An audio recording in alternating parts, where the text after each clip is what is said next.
삼투랑 확산 설명하고 이제 내용이 끝난 줄 알았는데, 교과서 151쪽에 삼투 확산 중에 확산이랑 관련된 세포막을 이통한 물질이동 실험이 있어서 그것까지 소개를 하고 물질대사 2자 생체 촉매로 넘어가려고 합니다. 그러면 한번 봐볼게요. 교과서 151쪽을 한번 보세요. 거기 나와 있는 실험이 뭐냐면 제목이 세포막을 통한 물질의 이동은 어떻게 일어날까? 라는 실험입니다. 이 실험을 통해 우리들의 목표가 뭐냐면 이 물질 이동 실험을 통해 세포막이 어떤 역할을 하는지 생각해보자, 토의해보자 이런 내용이고요. 준비물이 여러 가지 나와 있을 거예요. 보시면 PPT가 좀 살짝 깨졌는데 보시면 여기서 중요한 재료가 바로 달걀입니다. 근데 삶은 달걀 말고 날달걀과 그 다음에 식초, 그 다음에 소금, 증류수, 그 다음에 전자저울, 비커, 그 다음에 숟가락, 랩, 보안경, 실험용 고무장갑, 실험복 이런 것들이 있네요. 여기서 어떤 실험하는 거냐면 이제 날달걀을 준비해요. 날달걀 2개를 준비한 다음에 식초로 날달걀의 껍질을 녹여줍니다. 식초 성분이 이 달걀 껍질 혹시 뭔지 알아요? 성분이 탄산칼슘인데 탄산칼슘이 이제 식초를 만나면 녹게 돼요. 그래서 이제 껍질을 제거하고요. 그 제거한 거를 하나는 증류수에다가 하나는 소금과 증류수를 섞은 소금에다가 담궈둔 다음에 질량 변화가 있나 전자저울로 체크를 해보는 그런 실험이거든요. 그래서 이 실험이 뭐 직접 집에서 해보면 좋겠지만 여기에서 항상 이 날달걀을 껍질을 녹이면 탱탱볼처럼 되는데 그걸 이제 전자저울에 재려고 꺼내다가 팍 터트리는 경우가 많습니다. 그래서 직접 집에서 실험하기는 좀 이제 나중에 뭐 시간 있으면 해보시면 좋은데 해보기는 어려워서 선생님이 영상으로 준비를 했고요.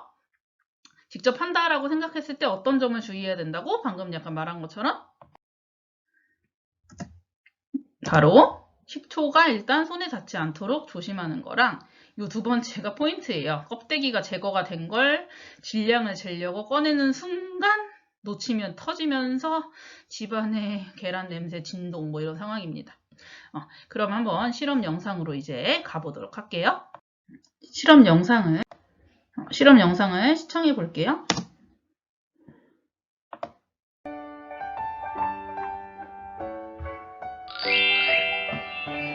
이번 시간에는 세포막을 통한 물질의 이동 실험을 통해 세포막이 세포의 생명활동 유지에 어떤 역할을 하는지 알아보겠습니다.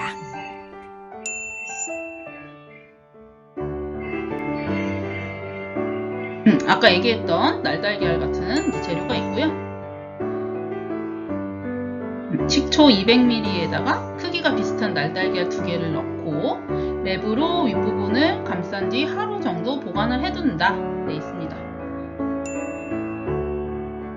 이때 식초가 손을 상하게 하니까 조심하시고요. 그 다음에 농도가 진한 식초일수록 빨리 이제 달걀 껍질 제거가 가능합니다. 하루 지나고 보면 이렇게 지금 갑자기 껍질이 없어진 거 보이실 거예요. 껍데기가 제거된 달걀은 이제 세포막이 이제 드러나 있는 그런 상태죠. 그래서 꺼내가지고 각각의 질량을 측정합니다. 이때 터지면 망하는 거, 터지지 않도록 주의한다고요.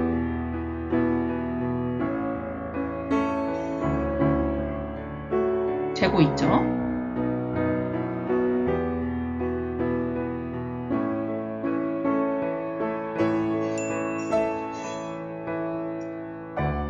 모든 달걀이 완전 일치할 수 없으니까 둘 다 각자의 질량을 재고요. 그 다음에 처음에 좀 비슷한 달걀 꺼내서 선택해서 하면 좋겠죠. 그래서 여기서 이제 포인트는 하나는 증류수에다가 하나는 소금물에다가 넣는다는 거예요. 그래서 증류수에 넣은 거랑 10% 소금물에 넣는 달걀을 20분 후에 꺼내서 질량을 재봅니다.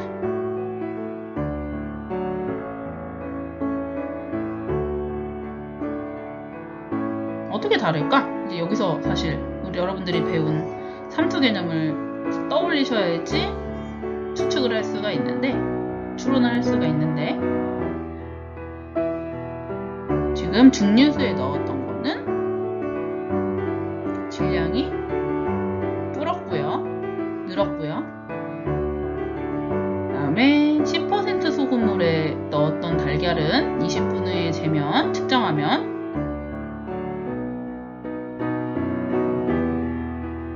또 차이가 있는 걸 볼 수가 있어요. 결과물 정리가 이제 됩니다.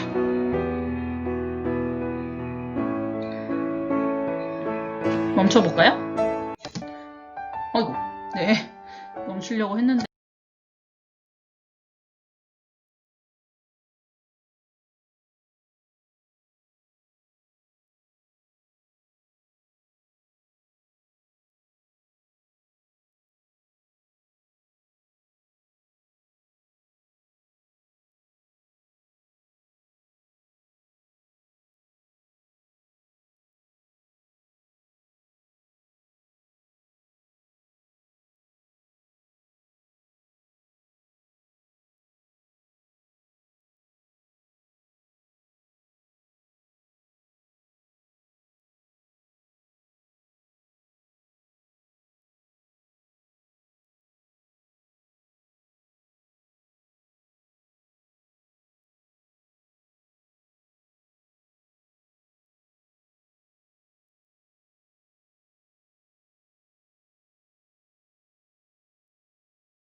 안 되겠다.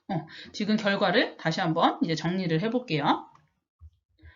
자, 그래서 20분 후에 달걀을 꺼내서 질량을 측정해 보면 어떻게 됐냐면, 보자. 용액에 넣기 전 넣은 후, 증류수 같은 경우에는 플러스 된 상태고요. 그 다음에 10% 소금물에 넣은 것은 넣기 전과 넣은 후를 비교해 보면 이제 마이너스가 된, 질량이 줄어드는 그런 결과가 나타나게 돼요. 여기서 알 수 있는 게 뭘까요, 여러분? 뭐야? 어떻게 된 걸 알 수 있을까? 그걸 설명해 보는 게 그 다음인데요.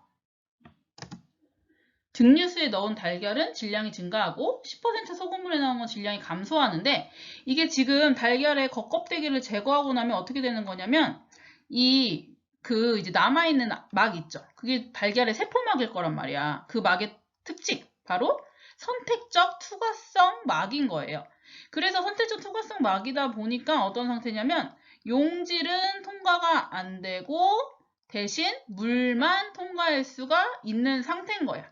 그래서 뭐가 일어나? 직접 용질이 확산되지 못하고 물 분자가 이동하는 삼투라는 게 발생을 한 거죠. 그러면 셋을 비교해 볼게요. 증류수랑 달걀 안이랑 10% 소금물이랑 어떤 게 가장 농도가 높았던 걸까? 그렇지. 얘가 바로 고장액이 되는 거예요. 가장 높은 상태? 이건 지금 기준이고 얘는 오히려 달걀 안보다 농도가 낮은 저장액이 되고 그래서 증류수에서 저장액에서 달걀 안으로 물이 이동했겠네. 그러니까 달걀이 빵빵 뚱뚱 질량 늘었고요. 반대로 고장액에 넣은 이 상태에서는 달걀 안께 얘한테 오히려 물이 나와줬으니까 달걀 안에 수분이 빠져나오면서 달걀의 질량이 줄어든 상황이 되겠죠. 결국 여기서 일어난 현상은 뭐라고? 달걀의 막이 선택적 투과성 막이므로 뭐가 발생했어? 삼투가 일어났다고. 그쵸? 그래서 삼투 일어나니까 질량 변화도 물론 있겠지만 우리가 저울로 쟀으니까 질량 변화를 부피 변화도 있었겠지만 질량 변화를 본 상황이라고 말씀드릴 수 있겠습니다. 정리되겠죠? 그래서 마지막은 뭐 세포막이 이런 식으로 뭘 한다? 선택적 투과성이 있어서 물질이 멋대로 아무거나 왔다 가는 게 하는 게 아니라 이제 적당하게 필요한 것들만 선택적으로 이동을 하더라. 6글자로 말하면 뭐였어? 세포막은 선택적 투과성이 있다. 이 얘기를 한다는 거예요. 되시겠죠? 이렇게 세포막의 물질 이동에 대한 달걀 실험까지 봤고요. 이제 진짜로 생체 촉매로 한번 가볼게요.